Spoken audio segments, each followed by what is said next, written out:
이 사람이랑 계속 만나야 하나? 한 번쯤 이런 생각해 보셨을 거예요.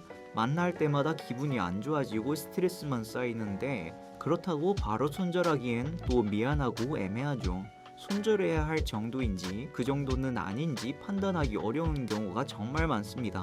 그래서 이번 영상에서는 이런 사람들은 꼭 손절하는 게 좋다 싶은 유형으로만 정리해서 알려드릴게요. 여기에 해당되는 사람이라면 망설이지 말고 믿고 걸으셔도 좋습니다. 첫 번째 유형은 바로 자기중심적인 사람입니다. 이런 사람들의 특징을 보면요, 먼저 남의 단점을 늘 얘기합니다. 누군가에 대한 이야기만 나오면 그 사람 이런 게 문제야, 저 사람은 저래서 안 돼, 이런 식으로 평가부터 하죠. 그리고 언제나 남을 가르치려는 경향이 있어요. 조언을 구하지도 않았는데 내가 봤을 땐 말이야, 넌 이렇게 해야 돼 하면서 심하게 오지랖을 부립니다. 가장 큰 특징은 대화를 들어주기보다 자기 얘기 위주로 한다는 거예요. 내가 오늘 힘든 일이 있어서 이야기를 꺼내면 듣다가 끊고 나는 말이야 하면서 자기 이야기로 넘어가 버립니다. 심지어는 고민을 말하면 자기 고민이 더 크다고 해요. 그게 뭐가 힘들어, 나는 말이야 하면서 고민 경쟁을 시작하죠. 불행마저도 자기 자신이 최고라고 하지 않으면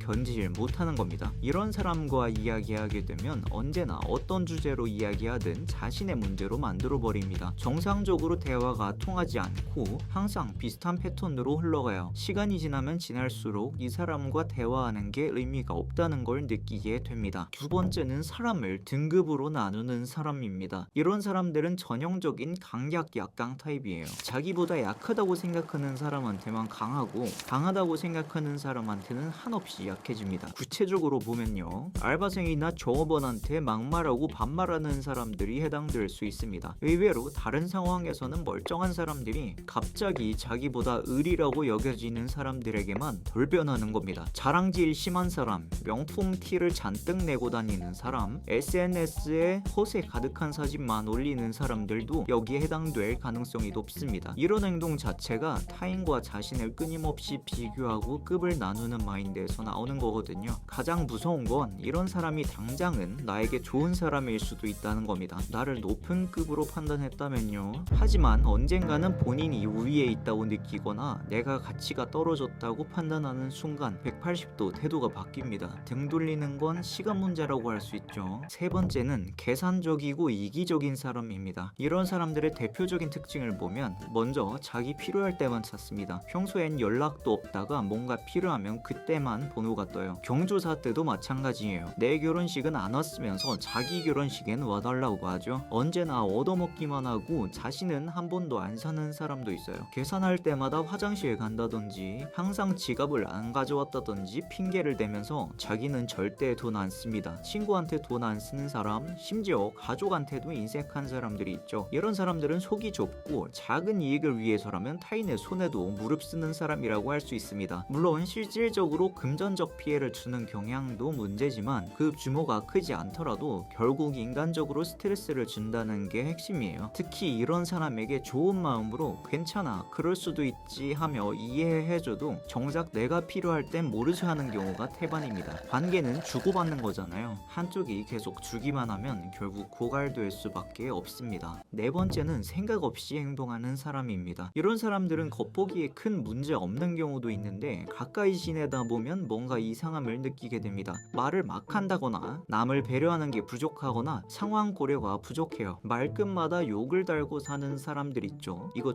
좋네, 오늘 날씨 똑같다, 이런 식으로 욕을 습관처럼 써요. 지적하면 나는 원래 이래 하면서 고칠 생각을 안 합니다. 또 그럴 의도가 없었다면서 반복적으로 타인에게 피해가 되는 행동을 해요. 약속 시간을 맨날 어기는데 깜빡했다, 남의 비밀을 실수로 말해놓고 미안하다, 상처가 되는 말을 하고는 장난이었다, 이런 식입니다. 한두 번은 실수일 수도 있어요. 그런데 계속 반복된다? 그건 생각이 없는 거예요. 이런 사람들과 있으면 악의는 없어도 피해가 계속 쌓일 수밖에 없습니다. 본인 스스로도 문제라고 생각하지 않기 때문에 변할 가능성도 거의 없죠. 그냥 멀리 두는 게 제일 낫습니다. 마지막 다섯 번째는 부정적인 에너지가 강한 사람입니다. 이런 사람들은 모든 일을 부정적으로 봐요. 좋은 일이 생겨도 그래봤자 얼마 못 가, 그건 운이 좋았던 거야, 이런 식으로 긍정적인 상황도 부정적으로 해석합니다. 짜증이 많고 예민한 사람도 여기 해당돼요. 작은 일에도 화를 내고 항상 기분이 안 좋아 보이죠. 같이 있으면 눈치를 보게 되고 보면 분위기가 무겁습니다. 질투심과 열등감이 심한 사람도 있어요. 내가 좋은 소식을 전하면 진심으로 축하해주기보다 그래 넌 좋겠네, 나는 언제 그렇게 되려나 하면서 자기 열등감을 표출합니다. 우울감이 심한 사람의 경우도 있습니다. 이 경우엔 사람 자체가 나쁘지 않을 수도 있습니다. 하지만 우울감이 심한 사람은 본인이 스스로 파멸적이기 때문에 주변 사람들에게도 악영향을 줄 수 있습니다. 물론 힘든 시기는 누구에게나 있어요. 하지만 계속 그 상태에 머물러 있고 변화하려는 노력이 없다면 결국 가치 있는 사람도 같이 무너질 수 있습니다. 사실 이런 사람들 처음부터 직감하는 경우가 많습니다. 뭔가 이 사람 좀 아닌데 싶었지만 당장 큰 피해를 입는 게 아닌 이상 그냥 그러려니 해야지 하고 넘어가죠. 뻔히 보이는 문제점에도 불구하고 좋은 마음으로 노력으로 관계를 이어가다 보면 결국에는 상처가 되는 것 같습니다. 꼭 끝까지 가봐야만 하는 거 아니잖아요. 첫인상부터 쎄했다면 어느 정도 선에서 끊어낼 용기도 필요한 것 같습니다. 혹시 주변에 꼭 순절해야 할 것 같은 사람 경험하신 적 있다면 댓글로 본인의 이야기를 공유해주세요. 많은 분들에게 도움이 될 것 같습니다. 오늘 영상이 도움이 되셨다면 좋아요와 구독 부탁드리고 다음 영상에서 또 만나겠습니다. 감사합니다.